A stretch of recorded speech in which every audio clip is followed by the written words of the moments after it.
Hello, devils and drama queens. My name is TV Skyen, and welcome back to the boss designs of Dark Souls 2. So, last time we took on the old Iron King in his fortress, which is full of lava.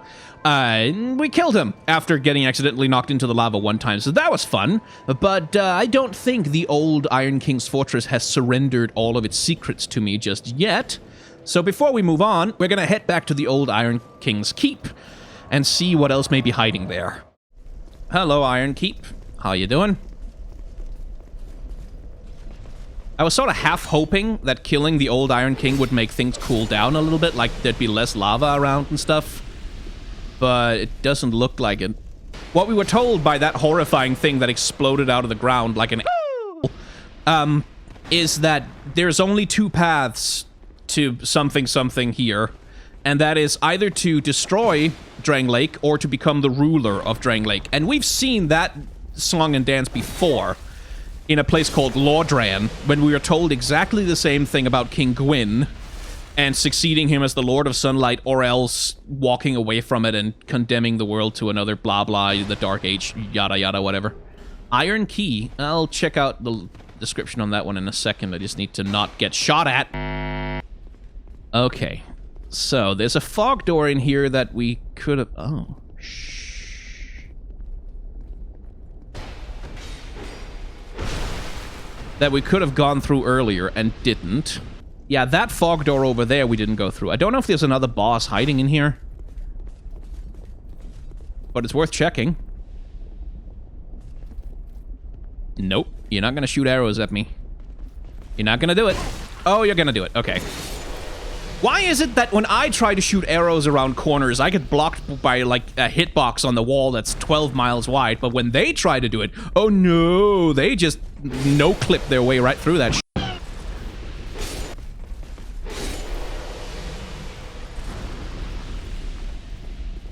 This infinite succession of weebs will be the death of me. What? Ah, god damn it.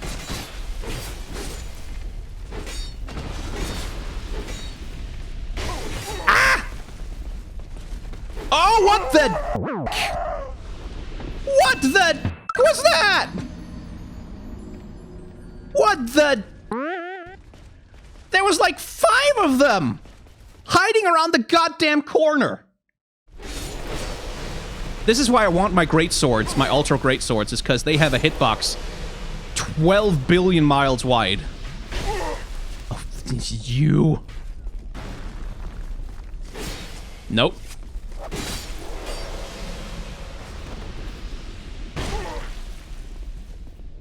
Okay, you have no more little friends to help you now.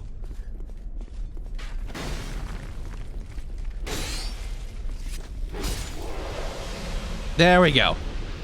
I got my revenge on the anime club. Oh! Oh, there was another boss! Oh, hello! Oh, you're made of fire.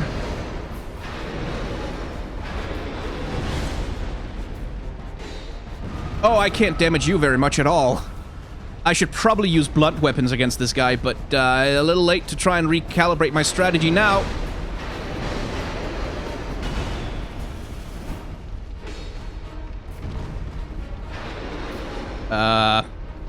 Please don't. Did he just surround himself with like a fire aura? Is he gonna hurt me if I even go close to him? Because that would suck. Okay. Alright. Well, makes sense that, like, that guy almost kind of looks a little bit like a miniature version of the Iron King. Like, with the horns and the fire and the stuff. Wait. I feel like there must be a better way to hit him. Is he gonna explode? Oh no, he set his weapon on fire as well. Shh, great.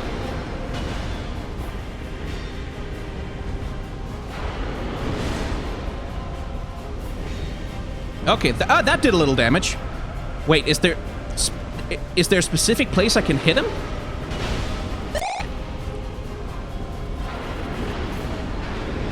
Ah. Okay. No, I didn't want to... I wanted to dodge sideways, you... Ah! Okay, I am dead. I am dead. Well now, hello.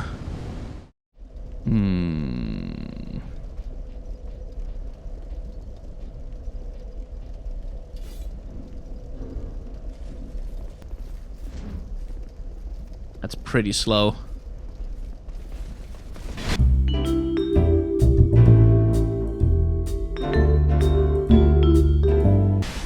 But I do like that. I'm gonna give it a shot with this.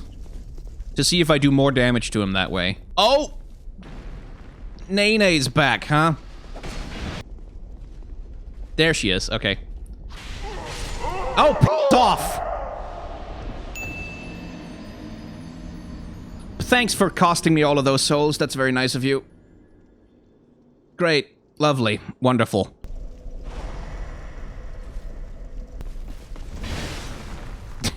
I do like that a lot. Splat. That's one of my favorite things about the Zweihander back in DS1. Is just you can just smack people and make them fall over. He's so enthusiastic, like, yes, I'm gonna show off my cool katana moves, and then it's just like...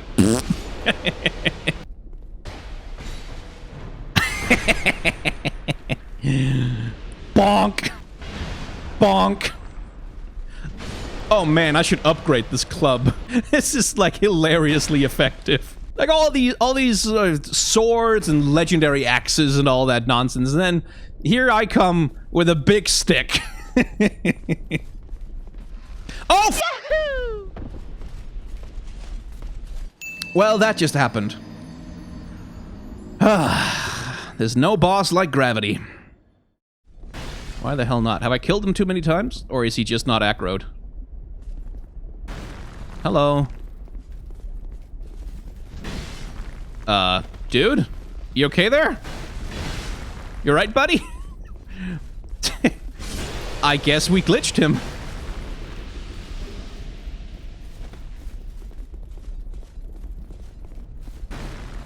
Okay, well, I don't mind. There we go, he's active now. He realized he's supposed to do stuff.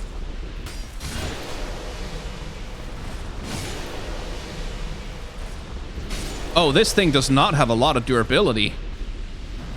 Do I have some repair powder? Yep. Okay, let's see if this even works. Like, if it was even worth getting the club out for this guy. That works. I do a lot more damage as standard now. Yeah, I can work with that.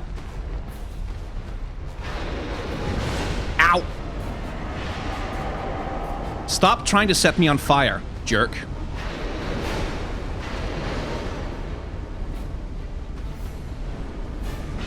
Boom. Oh, come on!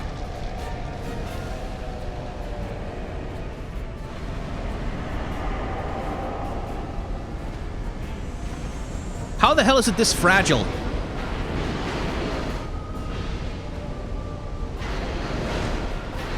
Yeah!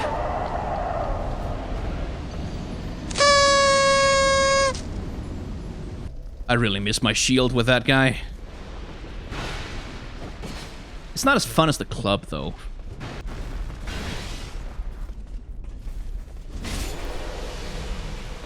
Ah, Jesus. There was one more.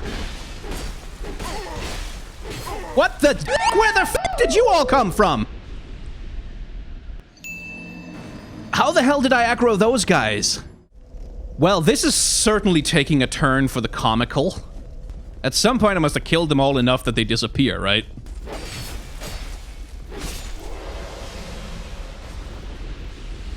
Well, it's worth a shot with the lightning to see if that does anything. How many times am I gonna have to kill these guys? So many. Okay, here they come. Oh, you have gotta be shitting me right now. So I got the Weeb army and a Forlorn to deal with now. Fuck off. I'm gonna die to the Forlorn, aren't I? They have so much health. It's so annoying. Go down! Jesus! A mother forlorn. Great. That only cost me like most of my Estus. Frustrating. Okay. Just gotta keep bashing our head against that wall. That's the spirit of Dark Souls. Yeah, get over here. Come on. Come join your senpais in hell. I miss my shield so much. Days like this.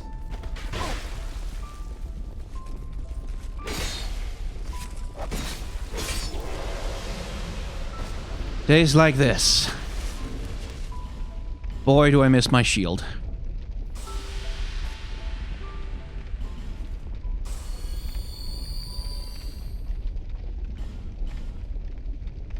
Well, that's the last ember I've got, but it's a bit of fire resistance. I guess that's worth it.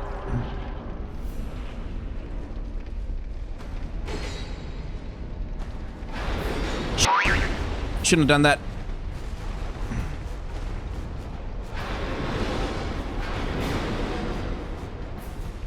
Okay. It doesn't do enough damage to be worth it, though.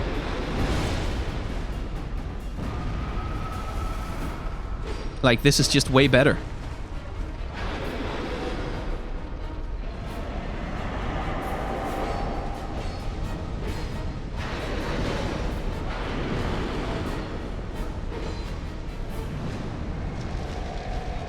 Yeah, there's something about where I hit him. And yeah, he definitely does damage over time when you're close to him, too. So that's there.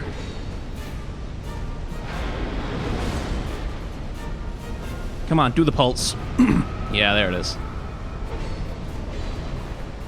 Yeah, because that first hit was 295, and then the second one was like barely 50 or something.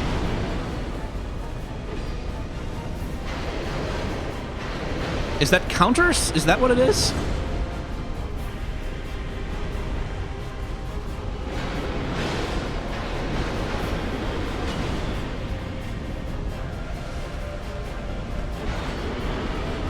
This time I'm f***ing having you, mate.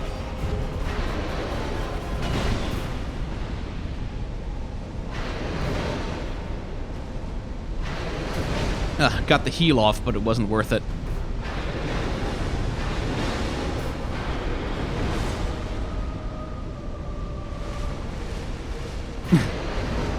Doing 3 just to make sure. Gotcha. Finally. Jerk. Ugh. Smelter Demon. Soul of the Smelter Demon that haunts the castle that sunk into a pool of iron. The old Iron King's life was taken by a mass of iron that had been given a soul. Was this metal Goliath there from the beginning, or was it a product of the king's conceit? Interesting. So it has some part to play in the Iron King's demise, huh? Fine work, then bonfire ahead. Oh, there has been a bonfire up here the whole time? Oh my god. What a troublesome bastard. Well, after much trial and tribulation, that was the Smelter Demon. And we're just gonna have to go. I think it's Strayed is probably gonna be the one for whom we can trade something for that guy's soul. Let's see. Smelter Sword. Ooh, it's an ultra great sword. Oh, an ultra great sword forged from the soul of the Smelter Demon. Its blade bears the strength of terrible flames, a latent power unleashed by a strong attack. The earth spouted fire, and a beast rose from the flames. The short-sighted king was incinerated by the creature in one swing, and his castle devoured in a sea of flames. So I'm not necessarily sure that it's the Smelter Demon that rose from the sea of flames, but it tells us the story of how the king died. And he died in arrogance, absolute arrogance, which is an appropriate death for the Iron King. Just gonna trade for that. Alright. Let me just have a look at the thing. 40 strength it requires. So I'm not dual wielding that. That is pretty Devil May Cry, though. I mean... You need armor? Let's see. There we go, finally, some new boss armor. The old Iron King was possessed of a great bounty of ore, but was incapacitated by a creature that rose from the infernal depths of the earth. The thing that led to the demise of the Iron King was that he delved too greedily and too deep for iron. And it cost him absolutely everything. Well, that makes sense. Are you sure? Future Sky might be able to incorporate that into his analysis when he does the episode on the Iron King, if it's relevant or interesting. That was the Smelter Demon after much trial and tribulation that we destroyed, finally. Through sheer brilliance of my gameplay and not through incompetence whatsoever. And I'm going to send this probably, maybe, over to Future Sky, who might have a lot to say about the Smelter Demon. Or not. Who knows? I guess we'll find out. Over to you, Future Sky, and please make something sensible out of this mess. Well, thank you very much, Paskyne, and while I can't promise anything, I'll give it my best shot. So for the Smelter Demon, I think we'll keep it simple. No poetry, no grand statements about the nature of humanity or identity, just a simple analysis of a character design. And we'll start with the very basics. First of all, the Smelter Demon is essentially an animated suit of armor. Basically, the kind of thing that you often see in ghost stories set in old haunted castles, which is appropriate given that that's exactly what the Iron Keep is. Now, this haunted suit of armor isn't haunted by an ethereal, wispy ghost. It is haunted by a spirit of fire, which is the second half of its character design. The Smelter Demon is also a living forge, which makes sense thematically since it's very much the Iron King's greed for, well, iron, armor, martial prowess that ultimately doomed him and his castle to downfall. Remember, he built the castle in this volcano specifically because there was great iron in the underground. It demonstrates this in the later parts of the fight when it thrusts the sword into its own chest and draws it out flaming and fiery. It has literally forged the sword to be more powerful. Except, that's not actually its chest that it's thrusting the sword into. That is its mouth. Now, this is where I have to raise a little bit of a criticism of the Smelter Demon's character design, because if a character design has a feature that you quite literally can't see when you're actually encountering the character in-game, can you actually give the design credit for having that feature? It's a little bit along the same lines of if a tree falls in the forest and there's no one around to hear it, does it make a sound? Because while I was fighting the Smelter Demon, I did not read the middle part of its chest as a face with a hungry, gaping mouth in the middle of it. There was too much movement, there were too many fire effects, there was just generally speaking too much going on with its character design and animation for me to really notice it until I took a look at the concept art. And here, the core design idea of the demon became very clear to me. I see the jagged edges on the armor of the teeth, we've got two glowing eyes there right up above the mouth, and the mouth itself is a hinged jaw held together with a steel spine coming down the back. But looking back over the footage, even though I knew that that was what the design was supposed to be, I genuinely couldn't tell just from looking at myself actually fighting this thing. And that's a pity, because the concept of the forge as a walking, gaping mouth, as an eternal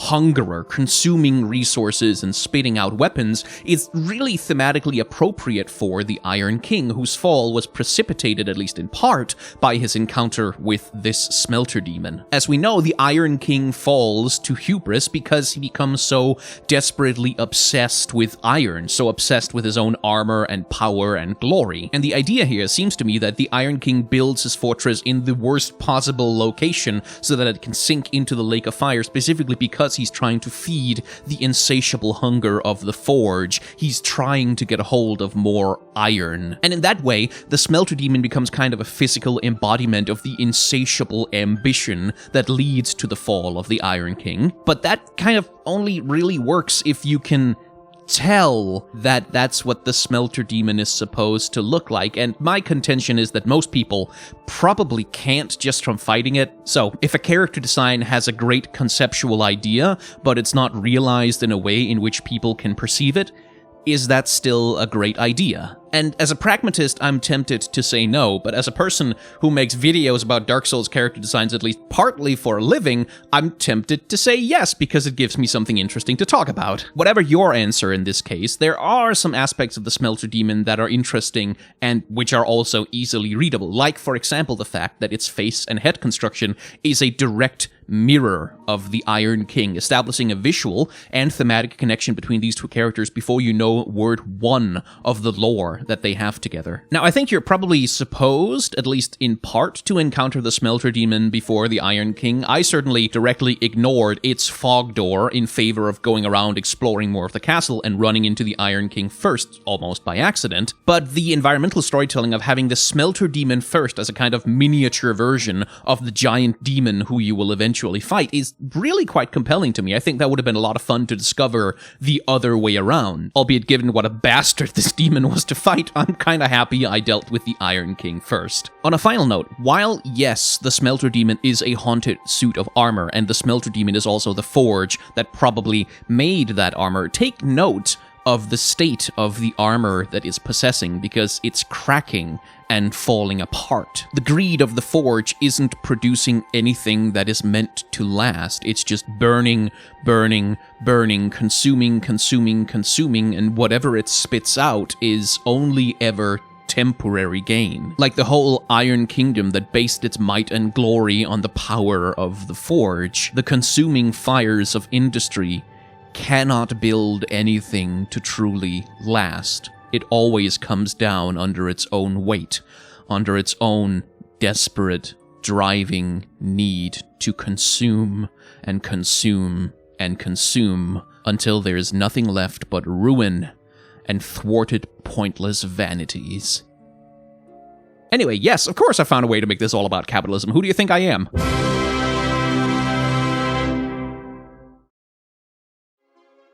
Hey, thank you very much for watching another episode of the Boss Designs of Dark Souls 2. After the one about the Iron King ended up being almost an hour and had the analysis segment bookended with old English poetry, I figured maybe we go a little bit lighter on this one. If you have enjoyed this video, then I highly encourage you to click whatever combination of the like, comment, and subscribe buttons you might prefer, as well as perhaps the bell icon, because YouTube tracks how many people are interested enough in a video to click on those things, and that decision informs how the algorithm treats our videos. That's why YouTubers always ask you to do this. Dark Souls 2 is not exactly the most relevant video game in the world right now, and it is usually seen as the least beloved member of its own trilogy. So more than most of my videos, these really do depend on people who enjoy them clicking those buttons and making those engagement numbers in the magic YouTube machine go up, because otherwise, well, these videos just don't get very many views on their own. And I wish I didn't have to care about that, but, you know, rent does need to be paid, especially in times like these.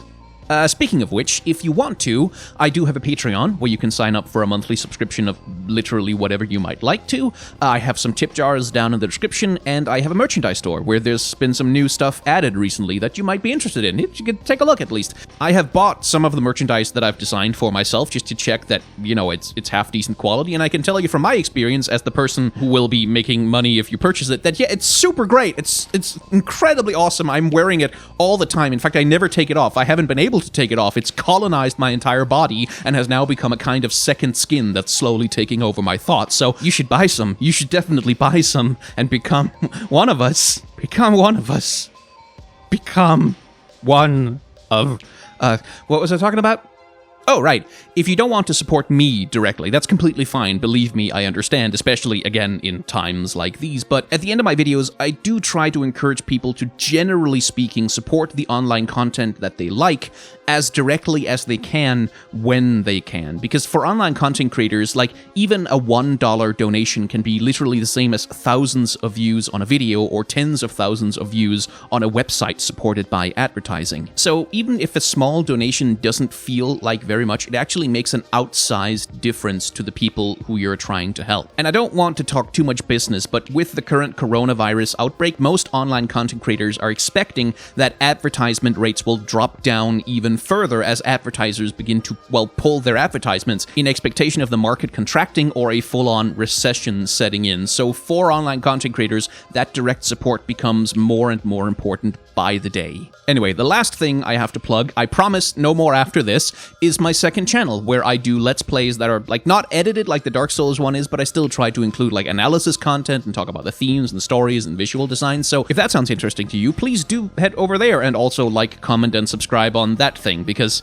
Numbers, YouTube, algorithm. We're currently doing Final Fantasy VIII and Majora's Mask, as well as streaming Portal and Portal 2 on the weekends. And if you join my Discord with the link that's down in the description, you can vote on which games are going to be on the streaming schedule once we finish Portal 2, which I think is going to happen pretty quickly. Anyway, that's it. I'm done. No more advertisements, no more plugging. I'm finished with the video. You are allowed to leave now. I have unplugged the little chip in the back of your neck that's going to set off a bomb and explode if you click away from the video before it's done. You are free to leave now. Thank you very much for watching, and please remember to wash your hands.